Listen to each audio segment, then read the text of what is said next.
If you're only just now familiarizing yourself with the Maiden's method, this is the best place to start. The Maiden's story begins in the black when everything seems to be going wrong. As much as conflict has always been the catalyst to tell a story, it appears that these old fairy tales just have no time to waste. When it comes to creating a good character, we want to give them flaws, right? You could give them a limp, a bad temper, or they talk too much.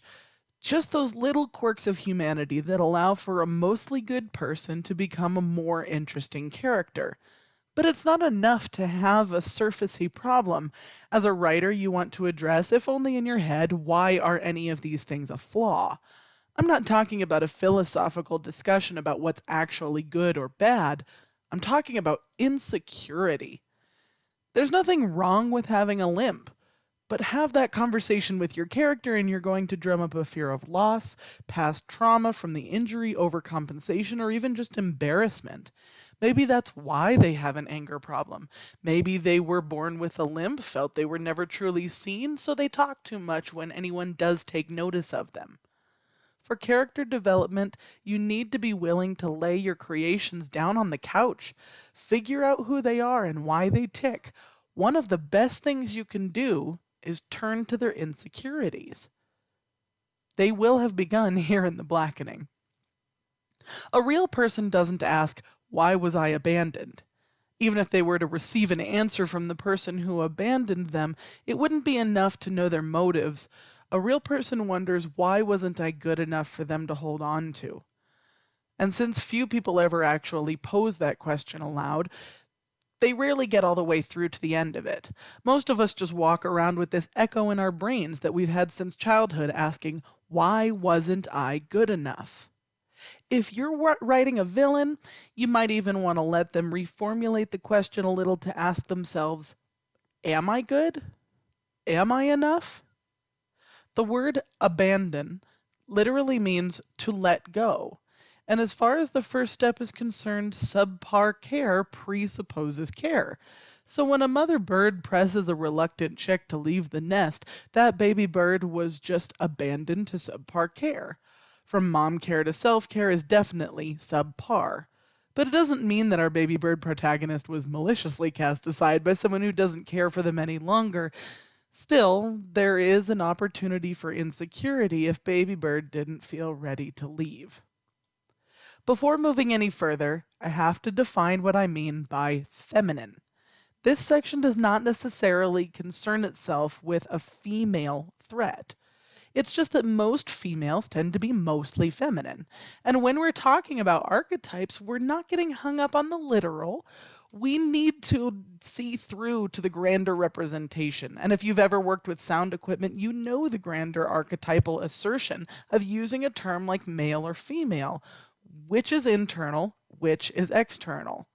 A feminine threat, whether male or female, is going to have internal motivations. The three categories of feminine threat in the Maiden's method are just three manifestations of self-preservation. By contrast, masculine threats have external, or rather, extant motivations. As a writer, you'll need to play around with how these traits interlock in your story. For example, the threat of the Iliad is the masculine threat of the Trojan War.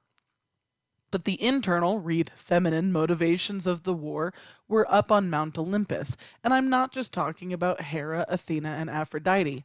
I'm talking about Zeus's desperate attempts not to be usurped by his child the way he overthrew his father. After hearing such a prophecy, he acts like a snow queen, fighting tooth and nail to freeze the world as he wants it. What's the problem with orchestrating a betrothal plan here and there in order to cover up your sexual conquests?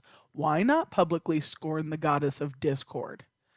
If you can trace the character motivations back far enough, therein you will find your feminine threat. This isn't precisely the same as external and internal conflict. We're asking ourselves, is this character's motivation for self or for others? It doesn't mean that we're developing selfish characters, it just means that the focal point of our stories will change. The simplest of examples I can give is in the difference between the hero and the maiden. The hero has constant outward motivation, to leave, to be tried and tested in order to prove himself within the world. He confronts history and heritage, learning something about who he is. In the end, he'll know even more about the world, and he'll use that knowledge to go back and influence his home realm. The maiden is deeply internalized from the very beginning. Through broken and fake relationships, she spends the first half of her story alone. Her major obstacles require her to acknowledge others, care for others, and eventually care for herself in a way that no one else will care for her. The hero confronts the world in order to better himself. The maiden confronts herself in order to better the world. And before you start thinking that one of those is a better fate than the other, remember that these aren't fates. These are motivations, and that a single character can simultaneously follow both of these archetypal patterns. It's just up to you to decide the story focus. Feminine and masculine as descriptors will make so much more sense as long as we keep coming back to this sense of internal versus external. Order is masculine. Why? Because it's external, it's outward, it's not subversive or hidden. Order can't be esoteric, or it wouldn't be order because no one would follow it. It's clear, obvious, forthright, and it's simply not about being categorically male. Chaos is feminine. It shares a root with the word yawn and the sense of a chasm or abyss. It's the opposite of order. It's unknown, unfathomable, and untraversable. It's mysterious, but searchable. Life is filled with contiguous, continuous, cyclical pockets of interlocking order and chaos. And the more we can be realistic about the duality and balance of apparent opposites, the more beautiful artwork we'll be able to create. If you know anything about the steps of the Maiden's Method, you might have already guessed where this is going. Step number 3 is hidden away. So what is it about the maiden or the feminine thread of the story that is unknown? What are their mysteries? The maiden is being hidden away, and the feminine threat is doing the hiding. Be sure to address whether the maiden is hiding herself. Is she her own feminine threat? Sometimes the maiden is hidden away for her own good. She is sheltered. Then again, she might be sheltered from the real world while a feminine threat is telling her it's for her own good. Or the maiden might be hiding herself, saying to herself that it's for her good, that it's better than the alternative. Again, in character development, we need to be less concerned with the motivation of others to hide the maiden. We need to know what she's thinking. How does she feel when she's hidden, and why would she ever do that to herself? The answer to both of these questions is security. You might not think so right off the bat, so let's dive in. There's a reason that the feminine threat usually manifests as a stepmom. Just like a kid screaming, "You're not my real mom!" It seems that this is a carefully orchestrated disconnect. We could talk about how in ancient systems, especially royal lineages, stepmom was actually second wife, and there were all kinds of life-threatening consequences associated with what should be done about the children. It's very much about finding a false sense of security. Even for those who mean well, it certainly doesn't feel good to be abandoned and hidden away. Even less so when you thought life was one way until it wasn't anymore. So again, parents who mean well are trying to keep the maiden secure at the moment when she really needs it. Threats who hide her away are trying to lure her into a false sense of security at the moment when she really wants it. So the number one teen movie threat you're going to see from the maiden who's feeling insecure, she hides herself away. And without making this out to sound like a maiden's motives always come from weaknesses, think of it in the context of some of our favorite strong ladies. Mulan, for one, has her insecurities about what is expected of her.